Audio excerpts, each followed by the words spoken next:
we wanted to start off hot. The biggest news really in football, even though we've got both sets of playoffs, one just concluded in college, and the NFL is down to the Final Four. I was actually at the Indiana final in Miami, enemy territory, great game, great storylines. I hooked up with this guy, Daniel Flick. He used to write for the Falcons. He also does some draft writing, so we'll be bringing him on for that too, because we'll be talking a lot of draft. But he is a fellow IU guy, IU alum. I used to write for the Indiana Daily Student, and now he's for IU on SI. And we're happy to have him on the show. He's going to summarize the game for us. How was the travel back from Florida for you here? We made it in and out, but kind of barely here. We had basically 24 hours of travel and 24 hours of a game day. How about you? Yeah, it was smooth. I mean, I got in there Friday night. Plane got delayed a little bit because of some ice, but I got back pretty smooth probably Tuesday afternoon because we had a little winter's press conference that morning, and then flew back straight to Indy around 4:15ish. So that part was all smooth, man. It was a bit of a shock when you're flying out and it's like 60-ish degrees in Miami, Florida, and you land back in Bloomington at 20 degrees. So that was a bit of a culture shock, right? But it was all good, man. I really get fun it. Weekend. Oh, definitely. And we're a little further north than you and close to the coast. So I get it for sure. But yeah, I want to get your, obviously your takes on a bunch of things, but I did see on IU on SI that you kind of went through the post the celebration part. So I'm curious what you took part in, what you said, the press conference, and then you kind of outlined what they were going to do back in Indiana. And then through my sports memorabilia circles, I saw that Fernando was doing a signing at a Dick's in Bloomington too. But take us through how the aftermath has gone here.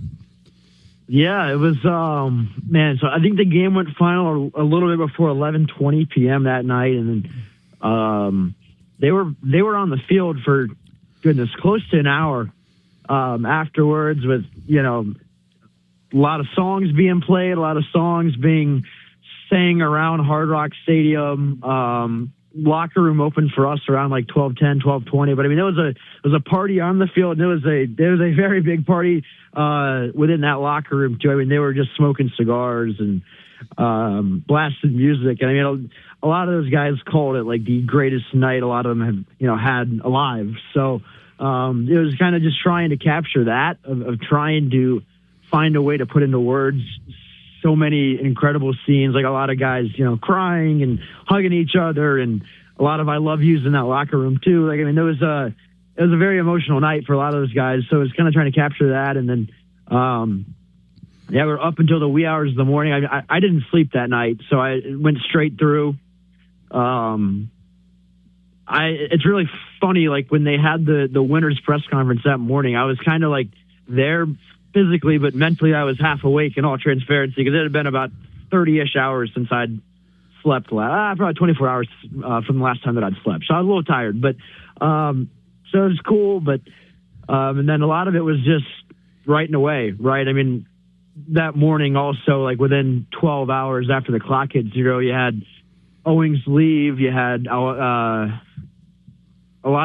few guys hit the portal. Like, it was a really hectic morning. So I guess that's life with the modern calendar. But yeah, and then again, Fernando had his little signing last night. Omar Cooper and I think Kalen Black had a signing this afternoon at Academy Sports. So a lot of guys doing that. And then there's a big championship celebration, like party thing kind of happening in Memorial Stadium on Saturday afternoon. So that's when a lot of these guys kind of, have a chance to breathe a little bit and kind of remove themselves out of this big spotlight, right? But it's been crazy, man. It's been a lot of go ever since that clock hit 0 at 11:20. I get it, and we appreciate you coming on and taking the time. I'm sure you haven't kept up with your sleep here, because it's not only that part, but it's before, in the run up to it. It's not like you got a break. You were writing constantly in this run up with the college football playoff and with how significant the season has been. But it makes me think. Obviously, Cignetti had a very, that was one of the talking points for a lot of the national pundits, that he's got a certain way of handling things. He's very businesslike. He doesn't smile much on the sidelines, but it almost reminds me of when a kid goes off to college, and they were a very sheltered kid, and it was like, okay, mom and dad were very much under control of the environment, and then they go off to college, they get a little freedom, and then all of a sudden it's party time. They're getting into all the scenes. That's what I imagine Indiana was like, because they were so focused along this whole journey. And then aside from, I could have almost seen Cignetti do the thing after Belichick won one of the Super Bowls. He said, well, on to Cleveland. It's like, no, it's not on to anything. You're done with the season. Just, celebrate this. Aside from that, you got to finally have a celebration, because you've been moving on week to week and focused on that next week, but now there's no next week to focus on. So it's nice that they did get that payoff, because if you lose, the season's over too, but you don't really get that payoff, and you don't get to truly celebrate what was still a great season, even if they went 15-1. So the fact that they were able to celebrate the 16-0, especially with how close it was at the end, had to be nice for the whole group to do together. Yeah, it seemed, I think it was Aiden Fisher had said this when we had him. I think it was either Monday or Tuesday of that week, pregame. And he'd said that, like, for as great as this year has been, as historical as it has been in a lot of ways, that for them, it didn't really matter if they lost that game. So it was almost like, for a team that's done so much and really redefined what this program is all about, if you lose that game, in their eyes, it's a very incomplete ending to a great Hollywood story, right? So, like, I feel like them winning it how they won it in a game that in a lot of ways embodied their whole year was a very fit ending for a magical team. So you definitely could tell a lot of guys were very relieved. I think that was kind of the common emotion that I got out of it was, it's like just absolutely ecstatic, yes, but also just very relieved, because I think there was a pressure element, a high stress level element. And again, like the party that they had after the game that they've had all week and that they'll have again on Saturday really is like a culmination of a lot of parties that they chose not to have throughout the year, because they were very, very cognizant of the idea that the job was not done until they had that chance earlier this week in Miami Gardens. So that was kind of what they were locked in on the whole year, which is why I think more than a lot of other teams in the country, they were largely unbothered by the stakes of really big games, right? Because they never got blinded by it. They never got, wide-eyed and caught up in it, because for them, it really was just one game at a time, one play at a time.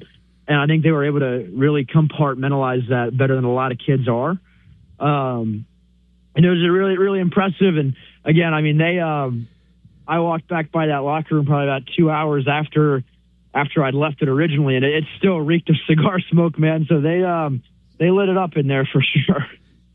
Oh, I imagine. And that's a key part of this team. I mean, look at how close that game was. They did need that superior focus because they needed it within the game. That Miami team was for real. They deserve a lot of credit. They were one of the teams that people were focusing on. Hey, maybe they shouldn't even be here in the college football playoff. They proved that was the case.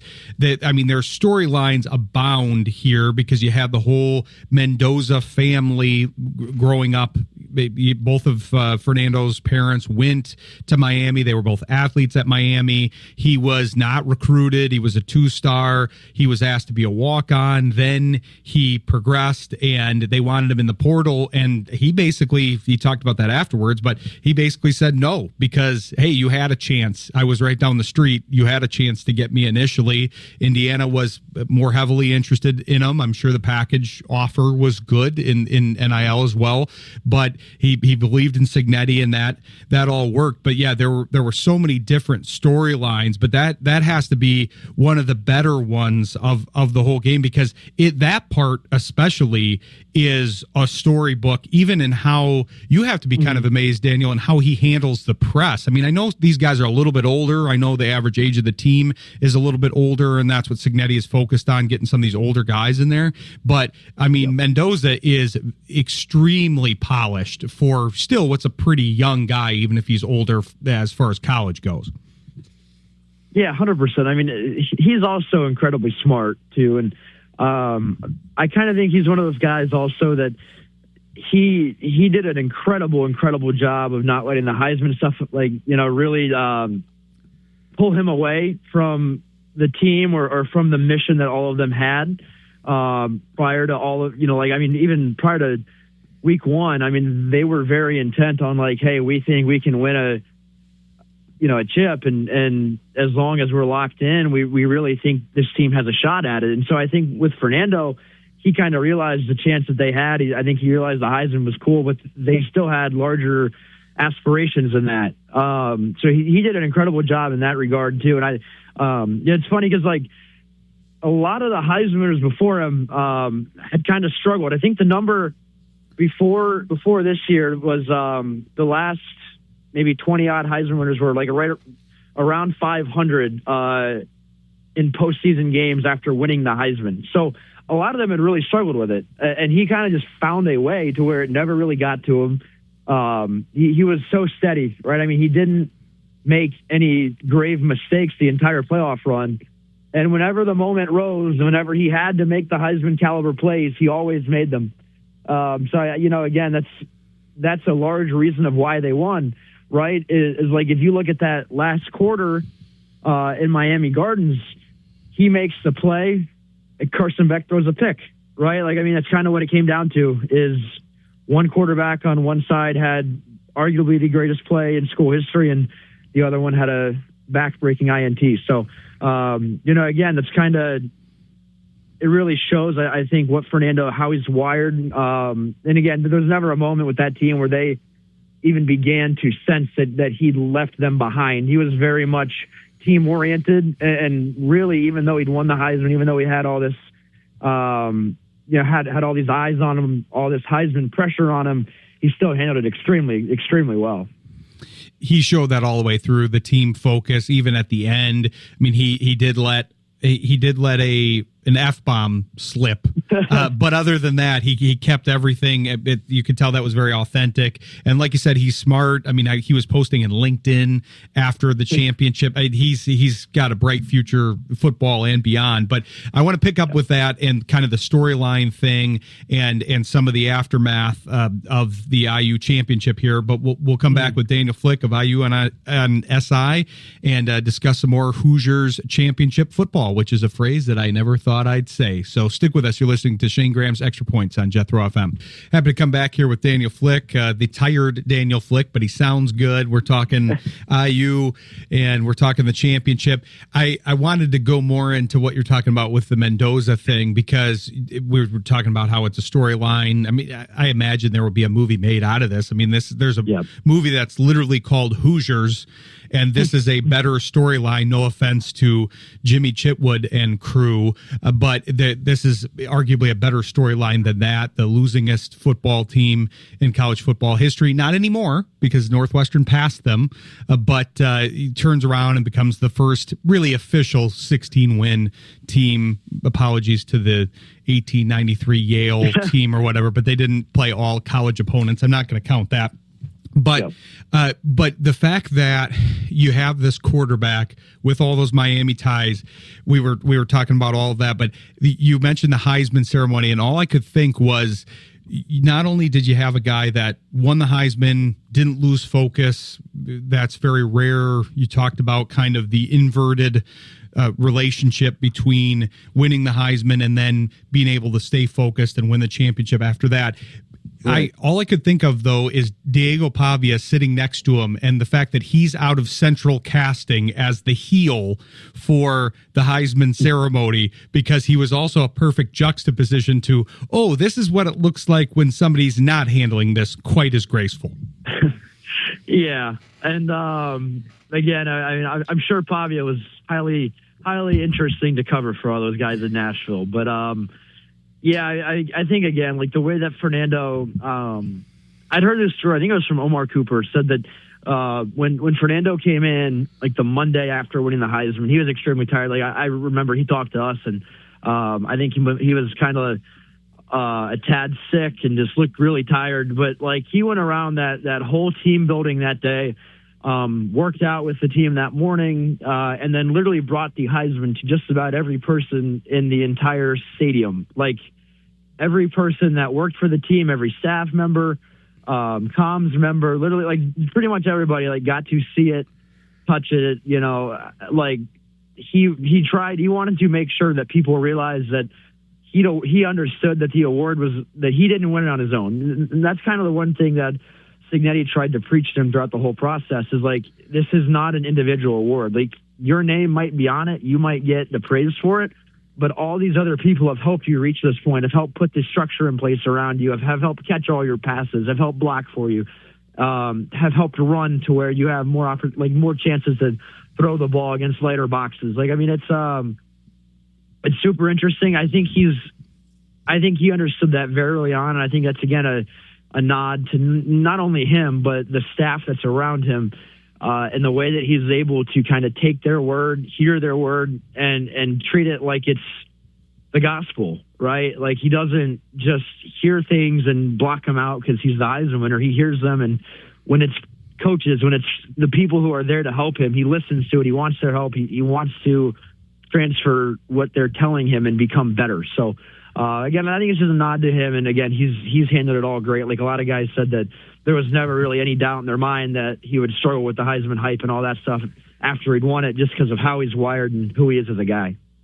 Exactly. And not to get too far ahead of myself, but we're going to be focusing on the draft on the show, and you're one of the mock draft experts on SI. I mean, it's pretty much a foregone conclusion, unless something goes wrong, that he's going to be drafted first overall. And what a guy to be paired with Tom Brady with the Raiders there.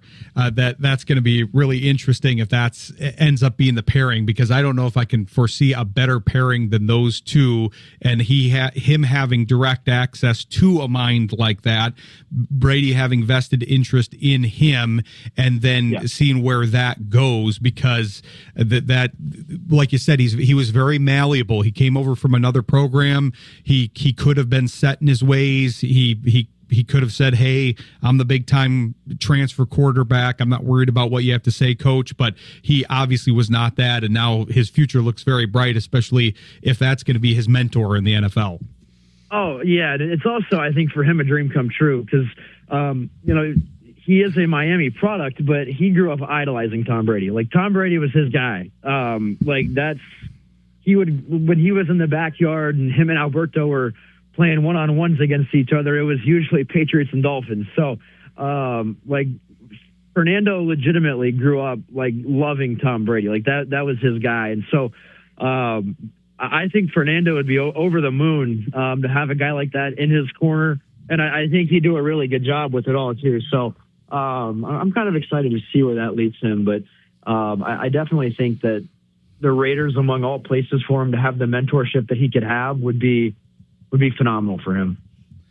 Exactly. It's an amazing story, and that's kind of the culmination of it. And then it'll be interesting to see what he does at that level, because they're not a team that's obviously got a lot going right now, but with him in the fray, Brady leading it a little bit, new coaching, new blood in there, it could be an interesting team all of a sudden, kind of like IU was. But the IU machine keeps moving too, because I mean, like you said, this got to be tough to cover. I do have empathy for you with the process, because I've talked about this on the show, how this has got to be amended at some point, how all these things overlap. There's just too many things that overlap. The transfer portal's open, but teams are still playing. You got coach movement, and then that really impacts the process. Now, thankfully the Indiana coaches are kind of locked in, maybe not down the line, but now you've got some of that movement that'll happen. You've got draft decisions that have to be made. It all happens too quick. There's got to be a timeline that can help both the players and coaches and organizations, but also the writers and the people that depend on the coverage here. But it's amazing that you have to then go, okay, let's see, is Pons going to the draft? Is Carter Smith going to the draft? Like then you've got to cover all of that stuff and the transfer portal, but they're looking very good in the transfer portal. I don't know how they're doing it because I do as far as their success, but they've had a lot to focus on, but they still were able to get guys like Nick Marsh and Josh Hoover in the portal here. Yeah, and I'm sure a lot of the staff views it the exact same way that I do, that it's a blessing to have a team to cover this late into the year, and I think a lot of them really appreciated that aspect of it. And yeah, it's a lot of work, but I don't think they'd want it any other way, and I know I wouldn't want it that way either. I love the way it's been. It's been an awesome ride. But yeah, they had to sacrifice a good amount of prep, around 10 hours of prep, going to the Oregon game when they were hosting a lot of guys on campus. What did Sig say? I think Sig said they had about 13 guys on campus either Saturday or Sunday, the week leading into the Friday night Oregon game in Atlanta. So it was a lot of long hours and a lot of, I think, brain power that they had to put towards recruiting guys in the portal. That I don't think I don't think they enjoyed that in the slightest. I think Sig kind of heaved voice that he was not thrilled with it. And again, it's a hard topic, right? I mean, I think they need to find a way to end the season either on or before January 1st, whether that's having to move the whole school calendar up a few weeks or however they want it to look. There's a lot of options there, but I mean, it's tough on the teams. It's a hard deal for those who are actually winning and who are in the playoffs and who have to handle all that stuff. It is not their advantage in the slightest, right? So I was amused at how well they were able to handle all of it. I definitely think it helped them that they're now 27-2 the last 2 years. I think a lot of people want to be a part of a team like that. So I think that absolutely helped their cause. But yeah, I mean, it's a very strong class they got coming in now. I think it's probably still ranked the top, transfer class. So they got a lot of good pieces. And if you look at it, I think they should have the pieces that they need to try to run it back or at least get close to that height again in 2026. Because again, it's a really talented group and obviously a staff that knows what it's doing for sure. Exactly. And there are guys that are going to leave. That's going to be natural. I mean, Pons certainly seems to be NFL draft ready.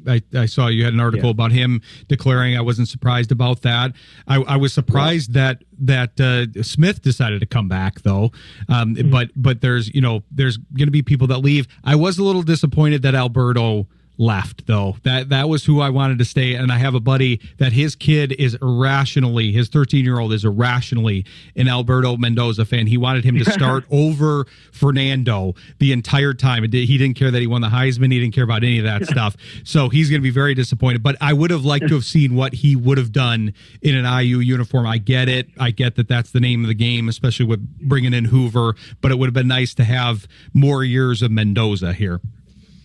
Yeah, again, he's a very talented young player too, and well liked by everyone, within that locker room. Like there was a lot of Alberto Mendoza fans in that locker room. Probably not as big of a fan as your friend's son there, it would seem, but I think he'll be fine. He's got an extremely bright future ahead of him. Strong arm, very athletic. I think it's underrated how athletic he is. So I'll be curious to watch him play next year. I would assume he'll start at Georgia Tech, and I think he'll do a good job there. That's a program that obviously had a really good year this year too. So looking forward to that for his sake. And it was always going to be a struggle, right? Because when you're Indiana and you've had the success that this staff has had with QBs, you can go out and get just about anybody you want to. And so when you constantly have these highly ranked QBs and really elite QBs who hit the portal, it's a little bit hard, I think, for staffs to invest in guys like any backup pretty much within your team when they're not starting and you're not seeing them against high level dudes each and every week. I think the natural inclination is to lean towards guys like Josh Hoover, like Fernando last year. When you've seen them start, you've seen them produce, you've seen them play well at a high level against good teams. So I think Alberto will be fine. I just think that the staff kind of reached that same conclusion that, hey, we can get any guy we want to. We're going to be a hot slot for any, transfer quarterback. We're going to try to capitalize on that. So I think it's a logical. This, unfortunately, is probably a logical end for the way that saga was always kind of heading toward. But again, I think it's a win-win for each as well, because I think Indiana has a great QB in Hoover for next year, and I think Alberto will be just fine. You make a great point about the fact that you get to see them play. Obviously, they saw Alberto in practice and in the building, and I'm sure they felt very strongly about him. But it's different that the guy's already developed some traits, and then you can kind of put him up a level. But yeah, if I'm a quarterback, I'm going to Indiana. It's not because I'm tied to there. It's just seeing what Cignetti's done with quarterbacks, not only Mendoza and then Rourke before him. That was a pretty big jump, but the guys at James Madison too. So, but interesting stuff. We enjoy you coming on the show. We'll look forward to hopefully having you back on as the draft kicks up, because we'll be doing a lot of draft coverage. So I'd like to get your takes on the draft as a whole, Indiana players in the draft, your mock draft, because you do one for SI, and I want to make sure to direct people to your coverage, whether it's on SI or elsewhere here, so they can follow you in the meantime. Yes, sir. Yeah, all my IU articles are online at si.com/college/Indiana. I'm on X as well. So, yeah, man, happy to join the show anytime. Really appreciate you, man. Definitely. I hope you get some rest, and we'll look forward to having you back on the show soon here. Yes, sir. Sounds good. Appreciate you. All right. Take care. Thanks to Daniel Flick. We appreciate him coming on. Good stuff. I have avoided doing the Indiana stuff mainly because I didn't want to be too self-indulgent, but it's become one of the best stories really of the football season. So it's nice that we can get some coverage there. And then, yeah, he'll be a good one to have in the mix for the draft season here that will be basically upon us now, because everybody's doing mock drafts and getting to that now as people are declaring. But